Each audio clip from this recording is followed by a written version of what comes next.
Nous sommes dans la chefferie de Bwito, dans la localité de Boutalongola, plus précisément dans le village qu'on appelle les Rouza, non loin du village 80. Vous devez retenir que des temps ces combats et des tirs en armes lourdes sont entendus pour l'instant, pendant qu'il est entré donc pendant que ces deux parties s'affrontent. Vous devez retenir que des armes lourdes et légères sont entendues dans ces entités des Rutshuru. D'autres affrontements sont signalés à Boussi et dans les mêmes groupements, plus précisément à Lubweside, dans la localité de Molimbi. Même situation aussi à Bukumbo, où les rebelles du M23 visent les positions des résistants Wazalendo. Vous devez retenir que pour l'instant, rien n'est respecté sur les lignes de front. Les rebelles du M23 chercheraient donc à prendre d'autres localités pour avancer, mais les résistants Wazalendo aussi tentent de bloquer cette avancée des rebelles du M23. Vous devez retenir que la chefferie de Bwito pour les gens, parce que chaque fois, on est en train de vous informer de cette chefferie de Bwito qui jusque-là donc refuse de céder, résiste aux rebelles du M23 soutenus par le Rwanda grâce à la détermination des patriotes Wazalendo. Là, c'est à l'intérieur de Rutshuru lorsque nous vous parlons totalement donc de Bwito. Bwito est à l'intérieur de Rutshuru et c'est, comme je l'ai toujours dit, l'ennemi, je dirais que l'ennemi entoure la chefferie de Bwito. Si vous allez du côté de Tongo, c'est les rebelles du M23 dans ces côtés-là. Si vous allez dans la chefferie de Boucha, ce sont les rebelles du M23. Alors, la seule chefferie qui résiste pour l'instant, c'est Bwito. C'est une chefferie occupée une grande partie par les patriotes Wazalendo. Les jours où les rebelles du M23 tentent toujours, chaque jour, il y a toujours des affrontements qui se passent. Hier, je vous le disais qu'il y a même des affrontements qui se passaient du côté de Kanag. Alors, des sources concordantes que je venais à peine de contacter dans la région affirment que les Wazalendo n'ont pas, en tout cas, cédé aux attaques des rebelles du M23. Ils ont toujours repoussé et les rebelles du M23 sont venus en masse ce matin pour les attaquer au niveau de Boutalongola. C'est dans le groupement de Tongo. Ils sont venus avec des camions en hommes remplis de leurs hommes et plusieurs munitions. Ils ont lancé les attaques du côté de Rouza, également vers les villages qu'on appelle 80. Et pour l'instant, les Wazalendo continuent toujours à faire face. C'est chaque jour que nous sommes en train de vous parler de cette chefferie de Bwito qui résiste et qui refuse d'être dans les mains de rebelles du M23 soutenus par les Rwanda. Vous devez retenir que même dans le groupement des Pinza, les mêmes combats où les tirs se font entendre toujours là dans la chefferie de Boucha entre les rebelles du M23 toujours et les résistants Wazalendo.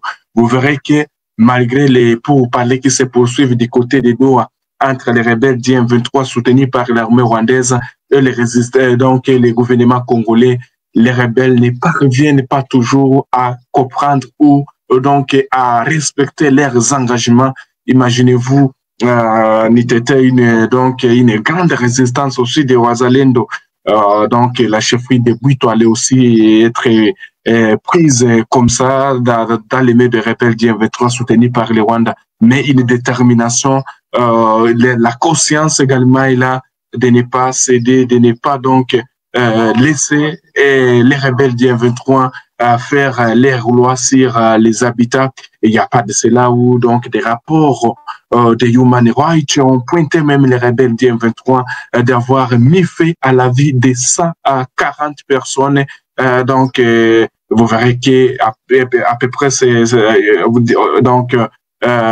la seule communauté Hutu qui est entre les Hutus congolais qui subissent de telles atrocités des rebelles du M23 soutenus par l'armée rwandaise. En tout cas, pour l'instant, presque beaucoup d'entités, donc des Rutshuru, plus précisément dans le groupement des Tongo, dans le groupement des Kirundo, dans le groupement de Bukombo sont en ébullition. Les rebelles tenteraient toujours de progresser pour occuper d'autres espaces. C'est ce que nous apprenons auprès des sources crédibles et dans la région.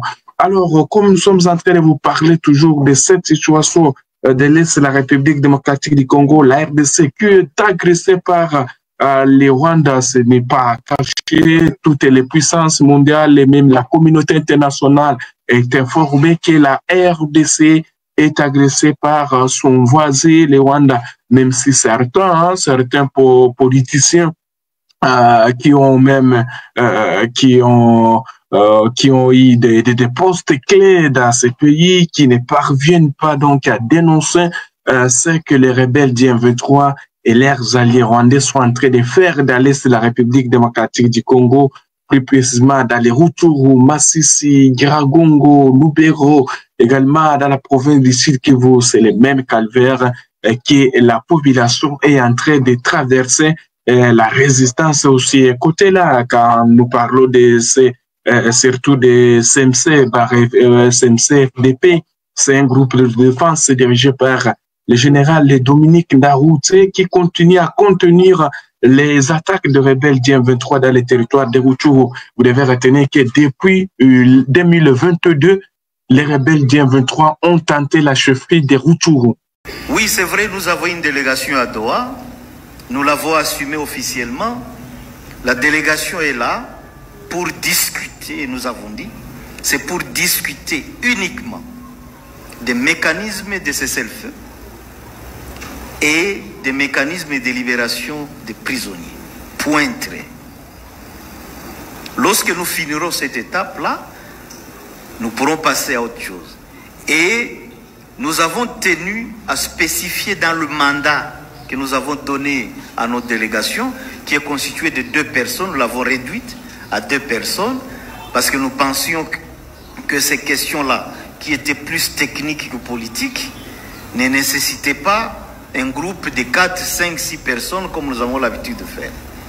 Nous l'avons réduite et nous avons dit dans leur mandat que leur mandat ne concerne que cette phase technique de discuter sur les mécanismes de cessez-le-feu et de libération des prisonniers.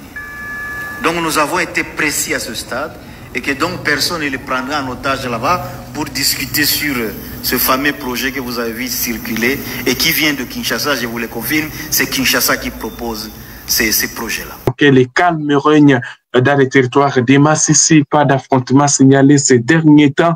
Vous devez retenir que ces derniers temps, en tout cas, il n'y a pas des affrontements qui sont signalés dans les territoires des Masisi. Mais vous devez retenir que il y a aussi, donc, tout à l'heure, à 15h heure de Kinshasa, sur demande des États-Unis, le Conseil de sécurité de l'ONU tiendra une réunion d'urgence, donc ce vendredi 22 août, pour examiner les atrocités perpétrées contre les civils, notamment par les rebelles du M23 et leurs alliés. Comme je l'ai évoqué même dès le début, que les rebelles ont été accusés dans plusieurs rapports d'avoir donc mis fait à des vies de plusieurs personnes, que ce soit dans les Rutshuru, dans les Masisi.